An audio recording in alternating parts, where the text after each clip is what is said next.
Imagine owning the ground beneath a small German town called Lüneburg, sometime around the year 1250. You do not own farmland. You do not own a fleet of ships. You own something stranger, a hole in the earth that leaks salty brine, and the right, granted by a monastery and later by the town council, to boil that brine into salt. On paper, this sounds almost absurdly good. Salt does not spoil. It does not go out of fashion. Every household in Europe needs it, not as a luxury, but as the only reliable way to keep meat and fish edible through a winter with no refrigeration.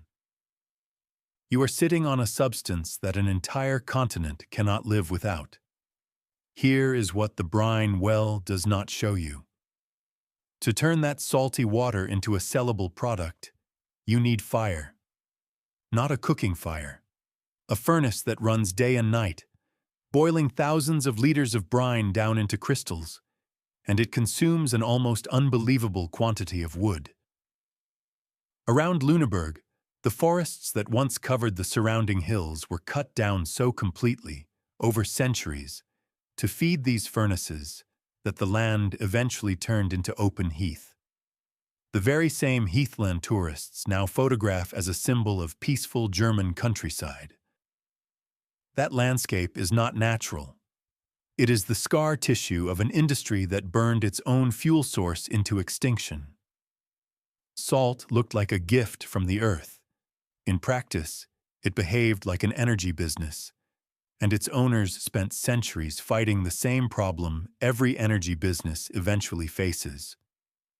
The fuel does not last forever, and someone else, somewhere else, might find a cheaper way to make the same product. This is the real story hiding underneath the picture of a quiet, medieval saltworks.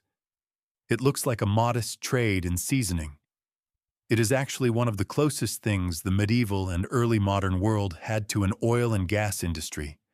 Capital-intensive, fuel-hungry, tied to state power, capable of building an empire of trading cities, and just as capable of being wiped out by a cheaper competitor, selling an inferior product at half the price. By the end of this, you will understand why kings taxed salt more aggressively than almost anything else they controlled, why a tax on it helped trigger the French Revolution, and why the wealthiest salt town in Northern Europe quietly lost everything, not to war or plague, but to sunlight falling on seawater 400 miles away. So what were you actually buying if you owned a stake in a medieval saltworks? Not simply salt, because salt in this period came from at least 3 very different production models, and each one was a different business with a different cost structure. The first was rock salt, mined directly from underground deposits, the way it was done in places like Wieliczka in Poland, where miners dug shafts hundreds of meters down and hauled solid salt to the surface. The second was brine boiling, the Lüneburg model, where salty groundwater was pumped up and evaporated over fire in shallow lead or iron pans, inside long wooden buildings called Siedehäuser. The third was solar evaporation, practiced along the Atlantic and Mediterranean coasts, where seawater was channeled into shallow man-made ponds and left to the sun and wind, with almost no fuel and almost no fixed infrastructure beyond the ponds themselves. These were not 3 flavors of the same industry. They were 3 fundamentally different economic models competing for the same customers, and which one you owned determined almost everything about your risk, your capital needs, and your future. If you owned a brine boiling operation like the ones around Lüneburg, what you were really buying was a fuel-dependent manufacturing business bolted onto a natural resource. The brine itself was almost free. It came up out of the ground on its own. The real capital sat in the boiling houses, the lead pans, which were themselves valuable and often owned separately from the buildings, the labor of the boilers who tended the fires around the clock, and above all, the wood. A single saltworks could consume the equivalent of an entire forest's sustainable yield within a human lifetime. Owning a share in Lüneburg's saltworks by the 13th century meant owning a claim on shares of production called sod, a system where dozens, later hundreds of investors each held fractional rights to the output of the communal brine source and its furnaces, an arrangement that functioned remarkably like owning shares in a modern extraction company, complete with a governing council, production quotas, and disputes over who was burning too much wood for too little output. If instead you owned a solar saltworks on the Bay of Bourgneuf on the French Atlantic coast, you were buying something almost the opposite. Very little fuel, very little machinery. Mostly land, flat coastal land that could be diked and divided into shallow evaporation basins. And patience, because the sun and wind did the actual work over weeks, not hours. Your capital costs were lower. Your labor costs were lower. But your product was also different. Grayer, less pure, with a bitter aftertaste from residual minerals that made it unsuitable for salting butter or finishing a dish at the table. It was, however, more than good enough for the one application that mattered more than any other in medieval Northern Europe: preserving barrels of herring. That single fact, that there were two structurally different ways to make salt, one expensive and refined, one cheap and rough, is the seed of everything that follows. Now consider the entry price of getting into this industry, because it was not trivial in either model, and the way the cost scaled tells you a great deal about who could actually compete. A brine boiling operation required buildings, lead or iron evaporation pans that had to be replaced periodically because the boiling brine corroded them, wells and pumping systems to bring brine to the surface, and crucially, a permanent supply chain for wood, which in Lüneburg's case meant not just owning nearby forest, but eventually paying to have timber floated and hauled from farther and farther away as local supplies thinned out. Multiply the fuel need by the number of furnaces running simultaneously.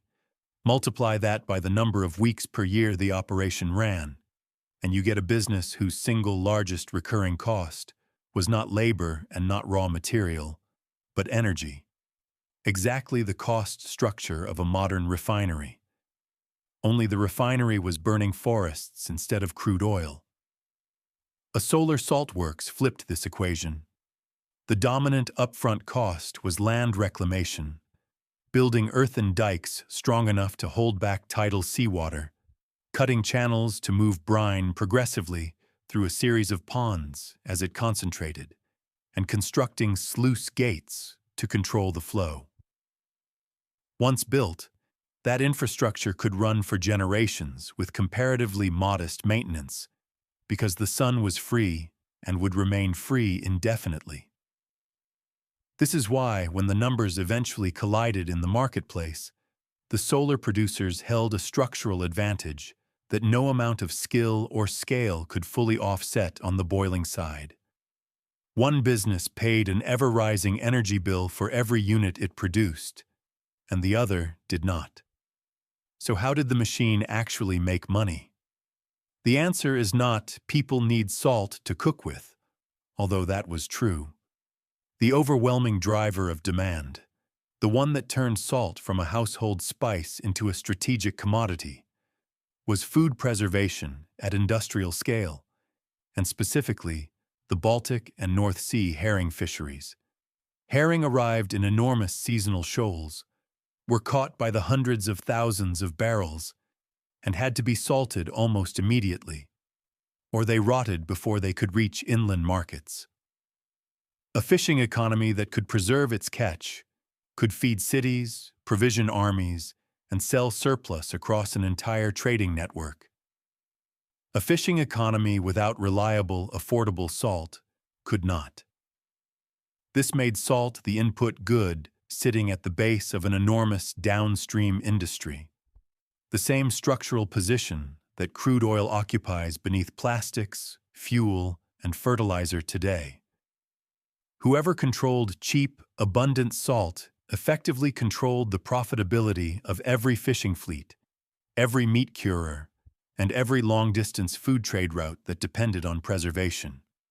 Lüneburg understood this, and its salt, combined with the port city of Lübeck's access to Baltic shipping lanes, became one of the founding economic pillars of the Hanseatic League, the confederation of merchant cities that came to dominate northern European trade for roughly 3 centuries.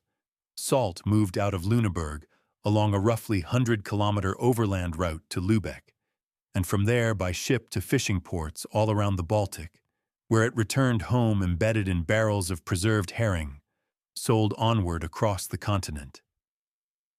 The League fought wars in the 1360s and again in the 1430s, partly to keep this trade route open against the Kingdom of Denmark, which controlled the straits linking the North Sea to the Baltic.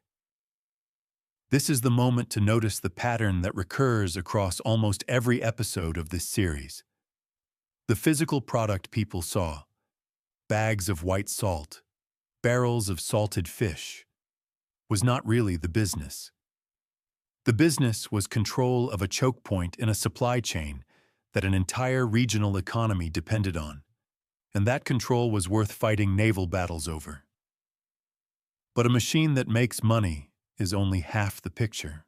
The costs that never stopped are what determined whether owning a stake in this machine actually made you rich or slowly bankrupted you, and in Lüneburg's case, the costs were brutally literal. They were burning down around the works, one forest at a time. Every week of continuous boiling ate through timber that had taken decades to grow. As nearby woodland disappeared, operators had to source fuel from farther away, and transportation costs scaled directly with distance.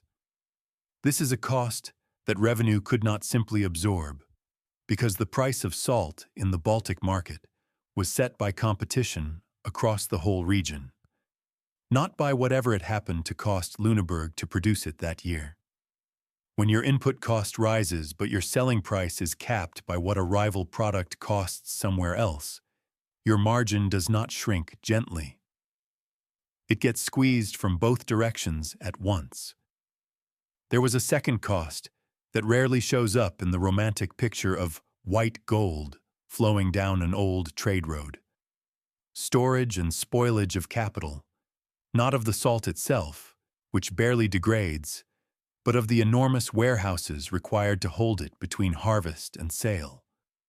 Lübeck's Salzspeicher, the salt storehouses that still stand along its waterfront today as a tourist attraction, existed because salt production and salt demand did not arrive in the same rhythm. Brine boiling ran through the colder months, when demand for wood elsewhere was lower and wells were more productive. Herring fleets landed their catch in concentrated seasonal bursts. Bridging that mismatch meant tying up capital in buildings that earn nothing on their own, existing purely to smooth out a timing problem. The same economic function and the same drag on returns that a shopping mall's empty units or an airline's grounded aircraft perform in later centuries. Let's put real math around a single shipment, built as an illustrative model rather than a verified historical ledger, to make the mechanism concrete. Picture one boiling house in Lüneburg producing, in a given production run, 100 barrels of salt. Each barrel requires a fixed quantity of wood to evaporate the necessary brine. Call it several cartloads per barrel once transport, drying, and the natural inefficiency of open-pan boiling are accounted for. As nearby forest is exhausted, that wood must be hauled from progressively farther afield, so the fuel cost per barrel does not stay flat over the decades. It climbs. Add the labor of the boilers who must tend the fires continuously, because a lapsed fire wastes the brine already loaded into the pan. Add the cost of maintaining or replacing the lead evaporation pans, which corrode under constant heat and saline exposure. Add the overland transport fee to move the finished salt 100 kilometers to Lübeck, and the wagon tolls charged by every jurisdiction the route passed through. Only after all of that is subtracted from the sale price in Lübeck do you arrive at anything resembling profit for the shareholders who held rights in that production run. Compare this to a solar saltworks on the Bay of Bourgneuf, selling a barrel of gray Atlantic salt. No fuel cost at all, minimal ongoing labor beyond seasonal pond management, and a sale price that could undercut Lüneburg's white salt by roughly half and still turn a healthy margin, because almost the entire cost of that barrel was one-time land reclamation, amortized over generations, not a recurring energy bill. This is where it gets interesting, because the two products were not actually identical, and for a long time that difference protected Lüneburg. White boiled salt was purer, better suited for salting butter, curing cheese, and finishing food at the table, the premium end of the market. Gray Bay salt tasted more bitter and looked less appealing, but it did the one job that mattered most to the volume buyer. It preserved fish, provided you used enough of it.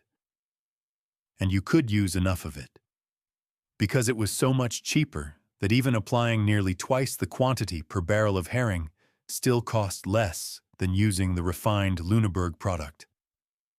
This is the exact shape of a disruption pattern that recurs constantly in economic history. An expensive, high-quality incumbent gets undercut not by a better product, but by a good enough product that wins on price at the volume end of the market, where most of the actual revenue lies. Now trace the failure chain all the way through. As Baltic populations grew through the 14th and 15th centuries, and as the herring fisheries expanded to feed them, total demand for salt in the region grew faster than Lüneburg's brine wells and increasingly wood-starved furnaces could supply. Hanseatic merchants, always pragmatic about margins, began sailing their own ships past Lüneburg's overland route entirely, down to the Bay of Bourgneuf, buying vast quantities of cheap solar salt and hauling it back to the Baltic by sea. A route that, despite the much longer distance, cost less per barrel than dragging Lüneburg's wood-fired salt overland. By around 1400, Bay salt imports into the Baltic were already substantial and growing. Every barrel of Bay salt sold was a barrel of Lüneburg salt not sold. Lüneburg's furnaces still had the same fixed costs, the same wells, the same buildings, the same shrinking, ever more distant forests to draw fuel from, but a shrinking share of total regional demand to spread those costs across. Fixed costs against falling volume is the exact mechanism that turns a profitable operation into a marginal one, then into a loss-making one production season at a time. Lüneburg did not lose a war. It did not suffer a plague that wiped out its workers.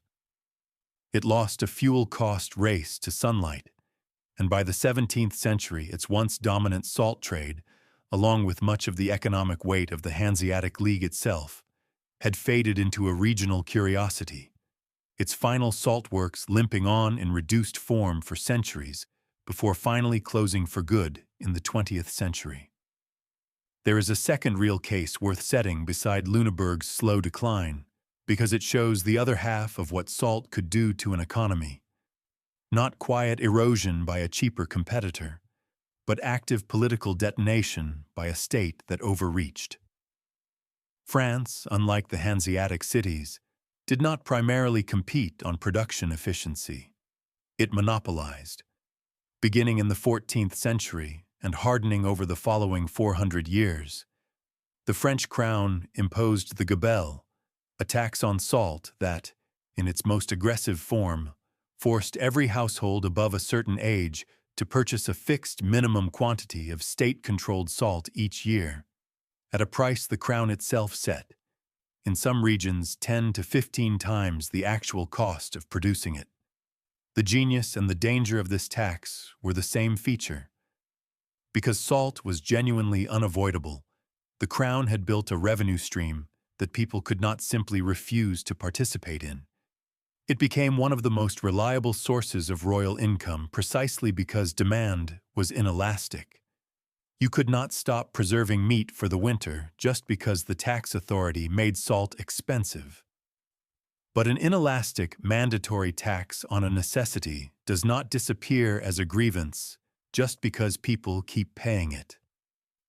It accumulates as resentment, particularly because the Gabelle was applied with wildly different severity from one province to another, some regions paying the full punishing rate, others exempted almost entirely through historical privilege, creating a patchwork so unequal that it fostered a permanent, organized black market in smuggled salt, with entire criminal economies built around moving contraband salt across internal tax borders, and violent crackdowns by royal enforcers against smugglers who were, in many villages, simply seen as neighbors evading an unjust burden. By the time the Estates General convened in 1789, the Gabelle sat near the top of nearly every list of grievances submitted from across the country. It was abolished within months of the Revolution's start, in March of 1790, one of the earliest and most symbolically loaded acts of the new government, because almost nothing captured the arbitrary, extractive character of the old monarchy as cleanly as a tax that made a family pay inflated prices for the one substance standing between their meat and rot. Put Lüneburg and the Gabelle side by side, and you can see two entirely different failure modes hiding inside what looks like the same industry. One saltworks empire collapsed because it could not outproduce a cheaper substitute once the market grew large enough to notice the price gap. One kingdom's salt policy collapsed because it extracted so aggressively from a captive, inelastic demand that it eventually generated enough accumulated political resentment to help burn down the entire system extracting it. Efficient producers lose to cheaper producers. Monopolists lose to the people they are extracting from, eventually, if they push hard enough for long enough. So who really made the money across the full lifespan of this industry? It was rarely the boilers themselves, the laborers who tended furnaces through freezing nights for wages that barely tracked the value of what they were producing.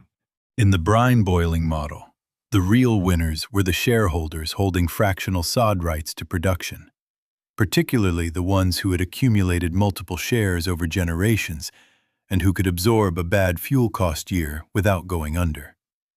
Plus, the merchant class in Lübeck, who controlled shipping and could pivot their capital toward bay salt the moment it became cheaper, largely indifferent to which product they were moving as long as the margin held. In the French monopoly model, the clear winners were the crown itself and the private tax farmers who purchased the right to collect the Gabelle on the state's behalf, guaranteeing themselves a cut of a revenue stream backed by literal biological necessity, while the losers were overwhelmingly rural households with no exemption and no leverage, who paid the highest effective tax rate on their income of almost any group in the kingdom.